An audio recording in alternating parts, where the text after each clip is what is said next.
Abhishek Sreekumar big boss താരം എഴുതി Blessan Elsa സംവിധാനം ചെയ്ത് ധ്യാൻ ശ്രീനിവാസൻ്റെ വലിയ പടമൊക്കെ വെച്ച് വന്ന ഒരു 18+ സർട്ടിഫിക്കറ്റുള്ള സിനിമ, അതാണ് വിവ. ഇവിടെ ധ്യാൻ ശ്രീനിവാസൻ്റെ പീക്ക് വയലൻസ് പടം ലോഡിങ്. കാരണം പിള്ളേർക്കൊന്നും കാണാൻ പറ്റില്ല, അത്രയും ബ്ലഡ് ഷെഡ് ആയിരിക്കും. കാരണം 18+ സർട്ടിഫിക്കറ്റ് ഇല്ലേ എന്ന് പറഞ്ഞിട്ട് നമ്മൾ പോയി കഴിഞ്ഞാൽ ഈ സിനിമ ഒരു 4 ദമ്പതികളുടെ കഥ പറഞ്ഞ ഒരു സീരിയൽ ആണ് ഇത്. പക്ഷേ 1.25 മണിക്കൂറുള്ള ഒരാശ്വാസമായി ഈ പടത്തിൽ സെൻസിബിളായിട്ട് അഭിനയിച്ചിട്ടുള്ളത് ഒന്ന് ശ്രുതി ജയൻ ആണ്, പിന്നെ ക്ലൈമാക്സിൽ ശരണ്യ വിശാഖ് എന്നൊരു കുട്ടി വരുന്നുണ്ട്. ഇവർ രണ്ടുപേരും മാത്രമേ ഇത് സെൻസിബിളായിട്ട് സിനിമയ്ക്ക് വേണ്ടിയിട്ട് സിനിമയിൽ പെർഫോം ചെയ്തിട്ടുള്ളത്. ബാക്കിയെല്ലാം സീരിയൽ ലെവൽ നാടക അഭിനയമാണ്. ധ്യാൻ ശ്രീനിവാസ് ഉൾപ്പെടെ ഇതിലെ 2 ദമ്പതികൾ, ഒരു ദമ്പതികളുടെ കാര്യം പറഞ്ഞു കഴിഞ്ഞാൽ അനീഷ് ഗോപാലും ഭാര്യ ശ്രുതി ജയൻ. അനീഷ് ഗോപാൽ എന്ന് പറഞ്ഞാൽ സൈക്കോ ആണ്, ടോക്സിക്കും, മറ്റേ ഗാർഹിക പഠനത്തിൽ വൃത്തികെട്ട ഒരുത്തായി. ഇടയ്ക്കിടയ്ക്ക് മറ്റേ മുനീറെ കണ്ണ് ചിമ്മ പോലെ ഇങ്ങനെ ഭാര്യ ഇങ്ങനെ നോക്കും. പഴയ എം.എൻ. നമ്പ്യാരുടെ പരിപാടി. ഈ പടത്തിൽ ചിരിപ്പിച്ച് കൊന്നത് പുള്ളിയാണ്. സെക്കൻഡ് ഹാഫ് മൊത്തം പുള്ളി ഇല്ലായിരുന്നെങ്കിൽ ഞാൻ ഇങ്ങനെ കണ്ടു നിൽക്കുമായിരുന്നു. അമ്മ ഒരു കോമഡി. ഇങ്ങനെ കറക്റ്റ് ആ മ്യൂസിക്കാണ്. മുനീറെ കണ്ണ് ചിമ്മിൽ അദ്ദേഹം ഇങ്ങനെ നോക്കുമ്പോഴുള്ള മ്യൂസിക്, അതേ മ്യൂസിക് തന്നെ, അത് ഇട്ടിങ്ങനെ പോയിക്കൊണ്ട് ലാസ്റ്റൊക്കെ പിന്നെ അങ്ങോട്ട് ഇങ്ങനെ അഴിഞ്ഞാട്ടമാണ് ഈ പടത്തിൽ. അതൊരു ഫാമിലി ഒരു സൈഡിൽ കിടക്കുന്നു, വേറൊരു ഫാമിലി ഉണ്ട്. അവർക്ക് അതിൻ്റെ കഥാപാത്രം അഭിനയിച്ചിരിക്കുന്നത് പേര് അർച്ചന വിവേക്.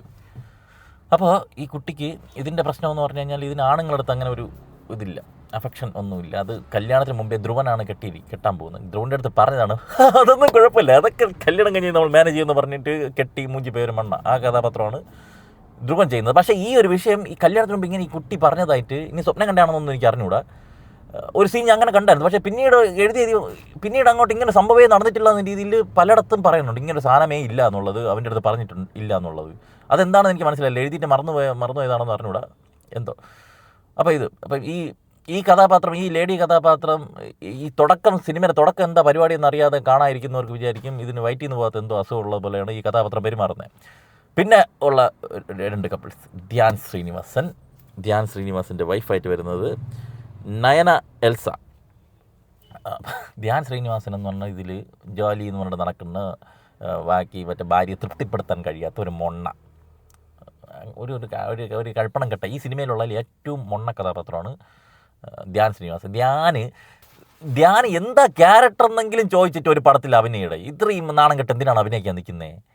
ഈ സിനിമയിൽ കുറേ സീന് പറഞ്ഞിട്ടുണ്ട്, എൻ്റെ ഭാഗത്തും തെറ്റുണ്ട്, ഇത് അഭിനയിച്ചാൽ മതിയോ, അത് പറഞ്ഞിട്ട് അങ്ങ് പോകണം. പക്ഷേ എന്താണ് എഴുതി വെച്ചിരിക്കുന്നത്? ഇങ്ങനെ ഒരു ഊള ക്യാരക്ടർ. അപ്പം എന്ത് ചെയ്യും? ഇവരെല്ലാവരും ഏകദേശം ഒരു ഫ്ലാറ്റിലാണ് കേട്ടോ. അപ്പം ഈ ഫ്ലാറ്റിലേക്ക് 2 യുവമിഥുനങ്ങൾ കടന്നു വരികയാണ് സുഹൃത്തുക്കളെ. അഭിഷേക് ശ്രീകുമാറും ഭാര്യ നൈറ നിഹാറും.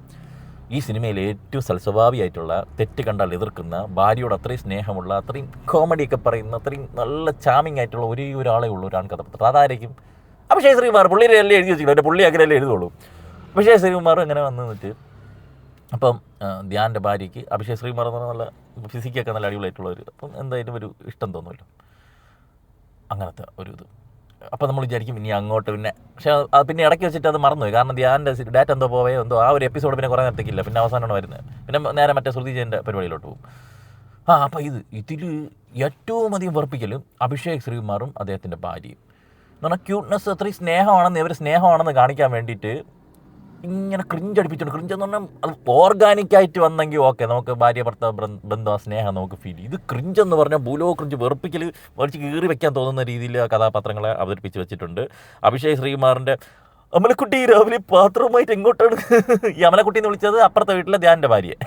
എന്നാൽ ഇവർ തമ്മിൽ വേറെ ബന്ധമൊന്നുമില്ല.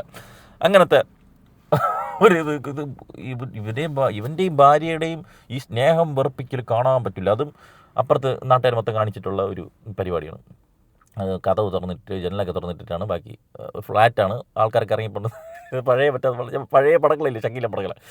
അപ്പോൾ ഷക്കീല പടങ്ങളിൽ ഇതുപോലെ എന്തെങ്കിലുമൊക്കെ നടക്കുമ്പോൾ അപ്പുറത്തെ വീട്ടിലെ ചേച്ചി ഒന്ന് നോക്കിയിട്ട് ചേച്ചി ഇതെറ്റപ്പ് ഇതിങ്ങനെ പോയി എന്തൊക്കെയോ എഴുതി വെച്ചിട്ട് പിന്നെ അങ്ങോട്ട് ഇദ്ദേഹത്തിന് അനീഷ് ഗോപാലിൻ്റെ അഴിഞ്ഞാട്ടമാണ് എൻ.എം. നമ്പ്യാർ പരിപാടി. ഇതിൽ എനിക്ക് ഒരു വിരോധാഭാസം തോന്നിയത്, അഭിഷേക് ശ്രീകുമാർ ബിഗ് ബോസിൽ വന്നത് ഇദ്ദേഹം എന്താ പറയണ, ഇദ്ദേഹം മറ്റേ മഴവിൽ ഗ്രൂപ്പിന് എതിരാണ്, LGBTQ+-ന് എതിരാണ് എന്നൊക്കെ പറഞ്ഞുകൊണ്ട് ആ ഒരു രീതിയിൽ പറഞ്ഞിട്ട് ഇതിൽ ലെസ്ബിയൻ എന്നുള്ള രീതിയിൽ ആ രീതിയിൽ തന്നെ അവൻ കാണിച്ചിട്ടുണ്ട്. അവർക്ക് ഒരിക്കലും മറ്റു ആണുങ്ങളുമായിട്ട് ചേർന്ന് പോകാനും വിവാഹം കഴിക്കാനും അങ്ങനെ ജീവിതം നയിക്കാൻ പറ്റില്ല എന്ന്. അപ്പോൾ ഇവനത് ഇപ്പോൾ അന്നത്തെ നിലപാട് എന്തിനാണ് അതൊക്കെ മാറിയാ? എല്ലാം അങ്ങനെ ഭയങ്കര പ്രോഗ്രസീവായിട്ടുള്ള കുറേ കാര്യങ്ങൾ ചോദിച്ചിട്ടുണ്ട്. പക്ഷേ എല്ലാം ഒരു പൊടിക്ക് ഓവറായിട്ട് നാടകമായിട്ട് ചെയ്തു വെച്ച് അതുകൊണ്ട് എന്നെ പലയിടത്ത് ക്രിഞ്ചടിച്ചു. പിന്നെ ഇതിൻ്റെ ഒരു ആശ്വാസം എന്ന് പറഞ്ഞാൽ ഇത് 1.25 മണിക്കൂറേ ഉള്ളൂ.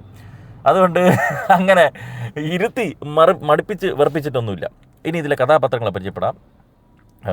ഞാൻ ഇത്രയും പേര് ഇതാണ്. ഇനി ഇവരുടെ ജീവിതം എങ്ങോട്ട് പോകുന്നു അത് നമുക്ക് ഊഹിക്കാമെന്നല്ലോ. ഇവർക്ക് അവസാനം എങ്ങനെ ആയിരിക്കും. ഉപദേശം പരിപാടി ഉണ്ടല്ലോ, അതങ്ങനെ തന്നെ വരുന്നു. കോട്ടയം രമേശ് ആണ് ഞാൻ പറഞ്ഞ കൊച്ചിൻ്റെ കൊച്ചിലേക്ക് ഇഷ്ടമില്ലാത്ത വിവാഹം കഴിക്കാൻ പോകുന്ന കൊച്ചിൻ്റെ അച്ഛനായിട്ട് അഭിനയിക്കുന്നത്. കറക്റ്റ് നാടകം പോലെ കയറി പൊടിയകത്ത് എന്നുണ്ട്. പിന്നെ അരിസ്ട്രോ സുരേഷ് ഉണ്ട്. ഇവരൊക്കെയാണ്. പിന്നെ വേറെ ആരൊക്കെയോ അവിടെയൊക്കെ ഉണ്ട്. ഇതിൻ്റെ ഇടയ്ക്ക് ഒരു ആവശ്യമില്ലാത്തൊരു ഫൈറ്റ്. ഞാൻ എഴുതിയ കഥയല്ലേ, പിന്നെ എനിക്ക് ഫൈറ്റ് ചെയ്യാൻ പറ്റില്ലെങ്കിൽ പിന്നെ ആരെ കൊണ്ട് ഞാൻ ഫൈറ്റ് ചെയ്യിപ്പിക്കുന്നുണ്ട്? അഭിഷേക് ശ്രീകുമാറിനെ കൊണ്ട്. അഭിഷേക് ശ്രീകുമാറാണ് ഇതിലെ റോമിയോ ക്യാരക്ടറാണ്. അവിടെ നമ്മൾ ബിഗ് ബോസിൽ വരുമ്പോൾ ഓരോ കലാപരിപാടി വരുമ്പോൾ ഇയാൾ അഭിനയിച്ച് കൊളാക്കൂലേ, അതുപോലെ തന്നെ ഇതിനകത്ത് ചെയ്തു വെച്ചിട്ടുണ്ട്. അപ്പോൾ ഇതിനെന്തിനാണ് 18+ എന്ന് പറഞ്ഞാൽ ഒന്നിൽ വയലൻസ് കാണിക്കണം, അതില്ല. അല്ലെങ്കിൽ വേറെ എന്തെങ്കിലും, അതുമില്ല. പിന്നെ ഇടയ്ക്ക് വെച്ചിട്ടുള്ള ചീത്ത 2 എണ്ണം വിളിക്കുന്നുണ്ട്. അത് ആരെ വിളിച്ചാൽ എന്തിനാ? അതുകൊണ്ട് 18+ കൊടുക്കുമോ? എനിക്ക് മനസ്സിലായിട്ടില്ല. എന്തായാലും പിന്നെ ടെക്നിക്കൽ സൈഡൊക്കെ ഞാൻ പറയാറോ. ഇതിൽ music director Arun Muraleedharan correct serial vibe പിടിച്ച് പടത്തിന് മുന്നോട്ട് കൊണ്ടുപോകാൻ സഹായിച്ചിട്ടുണ്ട്. പിന്നെ ജാക്കി ചാന സ്റ്റണ്ട് ചെയ്തിരിക്കുന്നത് ആരാന്തോ. ഓഡിയോഗ്രാഫി സിനി കൾട്ട് ഒരു മലങ്കൾട്ട് പടത്തിന് കറക്റ്റായിട്ട് ഒരു അത് ചെയ്തിട്ടുണ്ട്, സിനി കൾട്ട്. പിന്നെ ആർട്ട് ഡയറക്ടർ അനീഷ് കൊല്ലം, മേക്കപ്പ് അനിൽ നിയമം. അതുപോലെ ധ്യാൻ്റെ തല വെച്ചിട്ട് ധ്യാനെ 10ൽ ഒരാളാക്കി മാറ്റി കുറച്ച് സ്ക്രീൻ ടൈം കൊടുത്ത് ധ്യാനെ ഒരു ഫ്ലാറ്റിൽ വിളിച്ചോണമെന്ന് കുറച്ച് ഇതൊക്കെ ഷൂട്ട് ചെയ്തിട്ട് പൈസ കൊടുത്ത് വിട്ടിട്ട് ധ്യാൻ്റെ പേരിൽ അടിച്ചിറക്കിയ മറ്റൊരു സ്കാം പടം. അതാണ് നമ്മുടെ എന്തൊരു Vivo Oppo. Amazon, Flipkart, Ajio, Myntra മുതലായ ഓൺലൈൻ ഷോപ്പിംഗ് സൈറ്റുകളിലൊക്കെ കുറേ ഓഫർ ഡെയിലി വരുന്നുണ്ട്. അപ്പോൾ നിങ്ങൾ അറിയാതെ പോകുന്ന അത്തരം ഓഫറുകളൊക്കെ നമ്മുടെ വാട്സാപ്പ് ചാനലിൽ റെഗുലർലി അപ്ഡേറ്റ് ചെയ്യാറുണ്ട്. അപ്പോൾ താല്പര്യമുള്ളവർ നമ്മളെ വാട്സാപ്പ് ചാനൽ ഒന്ന് ഫോളോ ചെയ്തോളൂ. ലിങ്ക് ഫസ്റ്റ് കമൻറ്റിൽ പിൻ ചെയ്ത് വെച്ചിട്ടുണ്ട്.